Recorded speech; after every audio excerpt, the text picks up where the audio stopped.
How many people in this room have ever worked with children? And say it again? YouTube. Well, I know, but I've asked the question.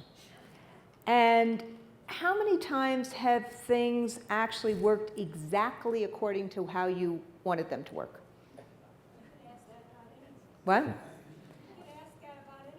So I would actually say that, frankly, I think that all workers in the United States of America that are non-managerial people should have the right to have a reason before they're fired. And I frankly think that all workers should have a right to have some kind of hearing before they're fired, just cause dismissal.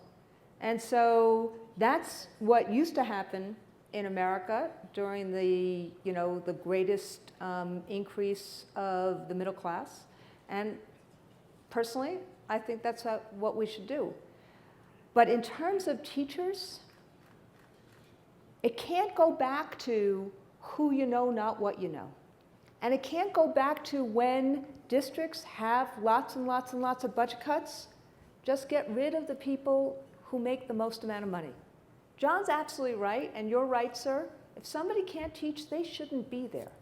And this is a matter of figuring out the balance of fair and effective evaluation systems. But I've seen too many times teachers who stand up for their kids, and it's not politically savvy to do, that they get threatened and they get fired. And so the real question becomes, how do we actually create that balance on behalf of kids and on behalf of the people who we want to be teachers? The issue in, lots of other countries, it's not just Massachusetts, it's not just Maryland, it's not just Minnesota, the 3 states that do the best, that are heavily unionized. The countries that outcompete us, like Finland, they don't talk about test-based evaluations, and they don't fire their way to success. So somebody can't do the job, shouldn't be there, and tenure should not protect that person. But we need to have due process. Just in fairness, though, I think it is. With all due respect, I think the notion of test-based evaluation had nothing to do with this. Well, so I think. Wait. No, I think Ray just said that what Chetty and what Kane said was that you can figure out who the 1% to 5% bottom performers were. I don't think it has anything to do with what you're saying, John. But I think with the case, it basically said there were algorithms that you could use. Yeah, I think you can tell. And the judge bought the argument. Oh, yeah. I think you can tell exactly who is a high-performing teacher and your lowest-performing teacher. Right. And if you can't tell that, you don't belong in the business. Exactly. And you should not have the lowest-performing teacher in your school system, let alone in front of the most vulnerable kids. And you should be hiring as many of the high performers, and nothing should be in your way about keeping those. So this notion that we're focused, I don't think the Common Core in testing, I think that's a red herring inside of the conversation about laws that have been found to disproportionately harm our most vulnerable students.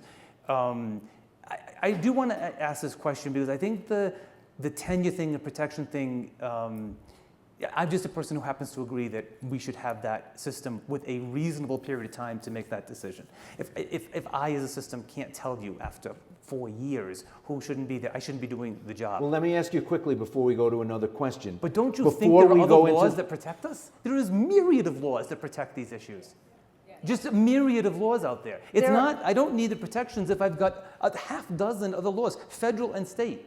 Well, but frankly. So I don't get it. So frankly, why should teachers don't make a whole lot of money. And yes, kids, they do. Teachers? No, I mean, they don't make enough, but So why would a teacher have to go to a lawyer to sue each and every time? Why not have a due process system? Why not have a fairness system? I agree. So that's what we're talking about.